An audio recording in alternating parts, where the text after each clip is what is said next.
What's going on, everybody? LK here, and in case you missed it last night, they announced a new character. So the last character of Guilty Gear Strive Season 2, which is Asuka R Sharp. Asuka R Sharp. Nice name. R Kreutz. Cool. So a few things about this character. So one, there was only 4 characters in this season pass, but 3 of them were returning characters. So that's Bridget, Sin, and Bedman. So this is his first time appearing in the game. If you know about Guilty Gear lore, this person has been a big deal for a long time. That's cool. The character is actually really crazy looking. Kind of reminds me of 9 from BlazBlue, if you've ever played some BlazBlue. I've watched the match trailer, so there's not just this, but there's also a couple matches with him a few times and did my best. I'm not gonna say I did a good job. I just did my best trying to get some info out of it while we wait for the character breakdown and the eventual character reveal. And then, like basically all the reveals we've had so far, the character's coming out pretty soon, right? So it's coming out on the 25th. Usually they show Japan times here, so next week, right before Combo Breaker. I'm assuming that he's not going to be legal at the big show there, but this is how season 2 is going to be closing. But that's not it. We also get a new stage, Tyrannog, which makes me pretty happy because in all these years of DBFC, there's only one new stage, and I want to say this is like the 4th or 5th new stage in Guilty Gear Strive. It looks beautiful, honestly. And then last, we have some also bonus colors. I don't think they're all free. I think one of these are free. I didn't really pay attention, but new colors are good. So in the end, 4 characters, colors, stages, and then announcing season 3, which we know because Arc Revo 2023-2024 was announced, I want to say like last week. But yeah, so with all the introductions out the way, let's talk about the matches a little bit. So it's not going to be my typical match analysis where I know everything's that's going on basically, and I'm telling you why, because I don't know shit about this character because he's brand new and you're going to see, how do I say, a lot a lot of stuff. So right away we have a few things to look at. So he has this blue HP bar, this little blue line around his HP bar that essentially seems to be a shield.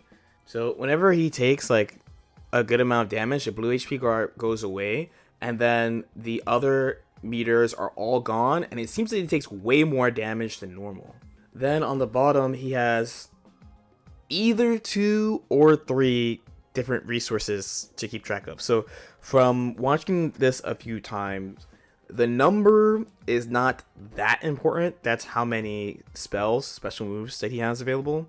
The blue bar is extremely important. It is critical, actually. So this is how much resource he has available in general. So when this bar is empty, he neither can use special moves, nor does he have that shield around his HP bar, which means he's taking way more damage. And then probably either the second or tied for the most important thing would be the cards. So very quickly, you can see that he uses a couple special moves and then the cards change. So there's a very important sense of progression here because things replace things.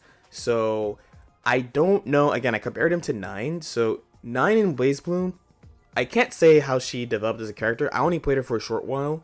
My hope was that she would take a mastery of like understanding like all her spells and when to do what and stuff like that. But the general like meme description of her is, oh, LOL, big rock good, unfortunately.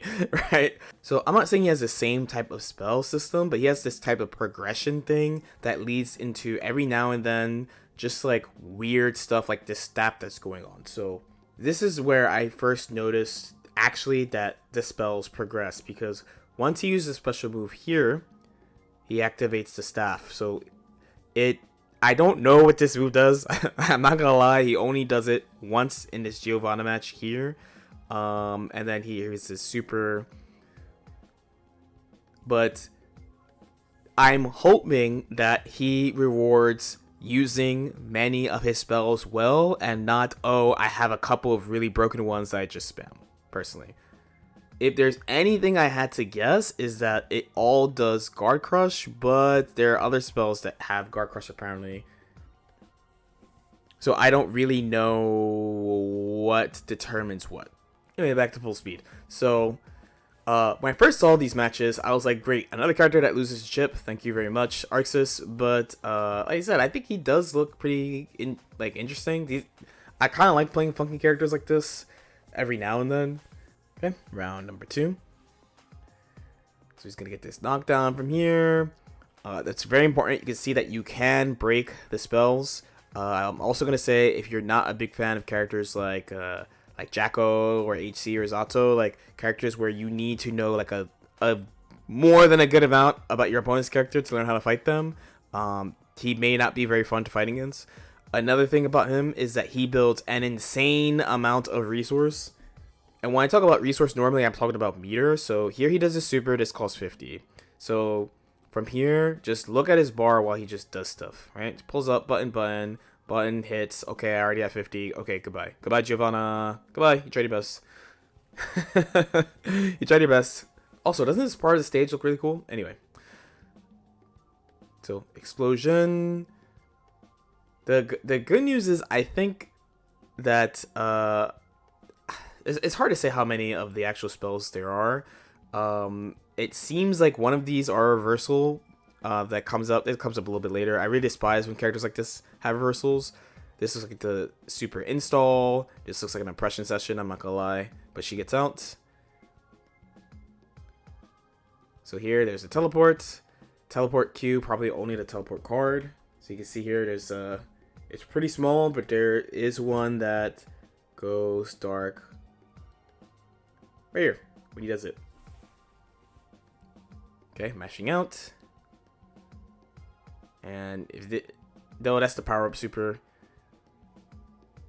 I'm very curious about the power-up super. Does it power up everything or only spells? Like, does it power up his normals too? We don't know. Gio's doing her best. My favorite Mrs. Spencer. He's controlling mid-range, and there's the rock spell. So there's actually 2 waves like that. He only uses it there, but in the soul match he uses it a couple times. So let's take a quick look at the soul match as well.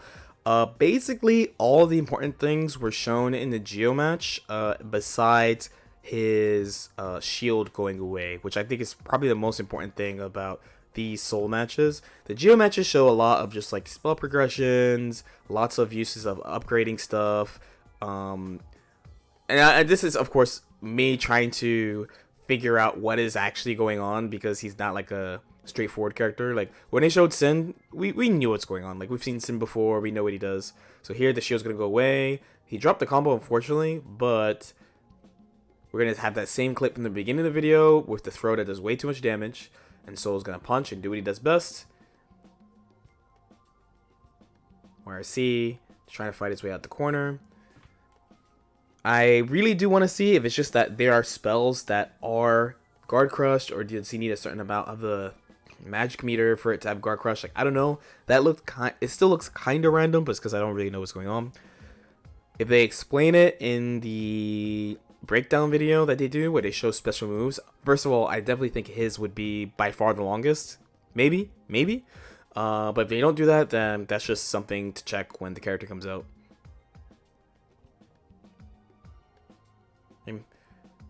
Again, the staff. So we've seen it like 3 times. I specifically this would be 2 times, and there's like another one that he seems to have. Their little run up. Pressure looks pretty safe. Soul just doing his best to do your best, King. So again, the shield's gonna go away.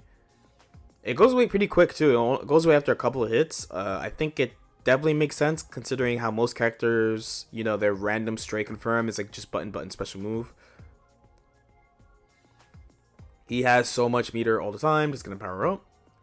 Power up real quick. Try to go under, but it looks like the power up version you can't. Example combo, and then a little kill.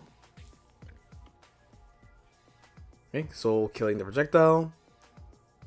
Box, getting super out resourced. Explosion. There's the 2. DP still getting out resourced meter wise. Punish.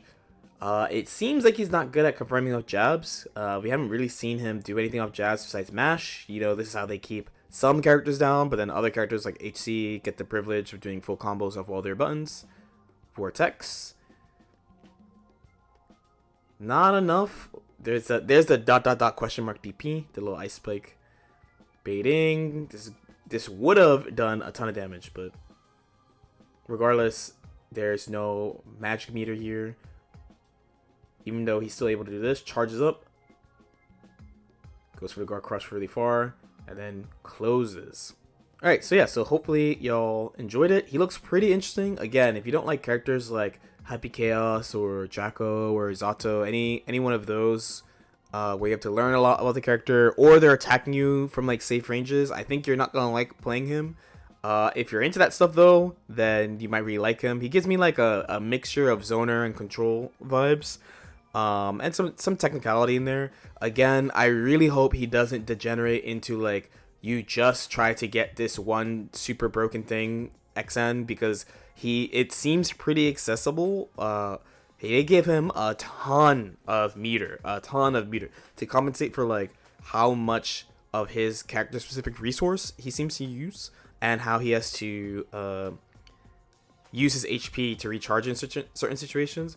They seem to give him a ton of meter. It's actually a little worrisome, because some characters don't get meter that easily. There's no other way to put it. They have to run over and hit you, right? So he's doing it from really far. That's probably my main concern, but again, he looks cool. It's the type of character that's kind of my lane, at least playstyle wise too, so I'm interested to check him out. As usual, if you guys have any questions or comments, definitely feel free to leave them in the comment section below. Like and subscribe if you guys feel like it, and we will return to our regular dual camera programming later. Alright, peace.